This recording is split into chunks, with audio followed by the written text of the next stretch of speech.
Nu ko, turpinājums jau par apslīpēšanas un sīkajiem darbiņiem. Viens no tādiem, es jau te šur tur esmu rādījis, kad man ir tāds visāds mazas frēzītes, ar ko var izfrēzēt vēl kaut kāds smalks lietiņas un vietiņas, kur ir vajadzīgs un tad ķerties. Es arī izmantoju, tā nav tik traka ar manīm, es arī izmantoju šur tur kaltiņas, kur vajag, teiksim, ir daudz lietas, kur nevar tikt klāt vai vajag ar kaltiņu pastrādāt tā kā var ar to, un te man ir atkal vēl ir tādas slīpmašīnas parasti, kas jau redzams, es urmašīnu, es pielāgoju sev, ja es varu traukam, piemēram, paslīpēt malas, visu man nav jātur urmašīnu trauks, un tāpēc tā ir, šeit atkal slīpmašīna man ir tā pieslīpēt, kur var taisnās virsums, tā kā es arī pielāgoju savām vajadzībām, kā ir, redz, šeit man ir, kā teica, zobārsts, jā, šeit arī var ielikt urbīt, var viegli, nav jātur, tas ir elektrisks, tas ir akumulātori, arī izslīpēt smalks vietas un lietas, ko ir vajadzīgs. Kas man ir tāds, kā tas notiek, nu taisnās virsums, es slīpēju tāpat arī ar rokas, fleksi saucamo vai slīpmašīnu, kā ir, vai ar tādu, vai ar rokas, nu kā man ir ērti. Ja, tad man ir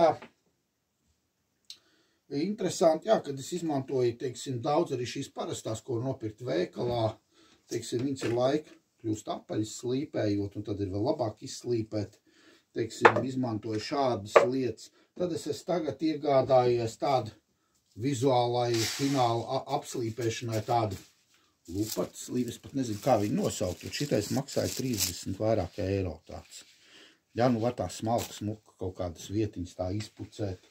Tāds ļoti interesants. Nu, dārgākais varbūt laikam man ir šitais, kas ir slīpmašīna liekamais. Viņš ir ļoti labas firmas. Redz, viņam grozās gan šī galva, gan šo. Ar šo ļoti viegli izslīpēt visādi stūrīs, jo šeit redziet tās malas ir mīkstas un var formu slīpēt ārā. Ja, viņš labu laiku pār 100, īsti neatceros, cik viņš maksāja, bet diezgan dārgs, bet labs. Nu, vēl viens mans interesants iegādājums ir zviedru, 2 galvas, tādas gumijas mīkstas, viņas uzliekot, redziet, apaļām formām, kur vajag izslīpēt krūzītēm vai kur, jūs ieliekat šitā papīra iekšā un viņu uzpumpē. Tā džiča gaisa piepūš un tad var strādāt. Šis ir taisnai, abas divi ļoti labi, dārgas, bet labas. Ja es nemaldos, 100 eiro 2 šīs galvas maksāja.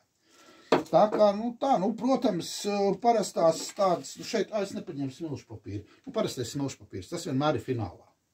Šeit var izslīpēt dažāds, es ņemu dažāds, es visu, ko jūs varat redzēt veikalā, ko jūs varat atrast, protams, ne visu var atrast veikalā, dažas šīs lietas ir, protams, speciāli meklētas un speciālos veikalos var nopirkt vai internetā atrast, bet es pārsvarā ļoti daudz izmantoju tieši parastās lietas, kas ir pieejamas. Sāku es pirmo trauku, es uztaisīju, izmantoju to tikai šito aparātu.